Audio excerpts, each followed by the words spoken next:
Kafe bat, Iker? Bai, Utsa, ez da? hori da. Primera. Baina deskafeinatua, mesedez. Deskafeinatua zuk? Gaurko 3. kafea da.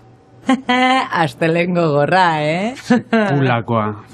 Lasai, pasako da. Tori dirua. Ez, kafea nire kontu. Mi esker. Ai, Zer?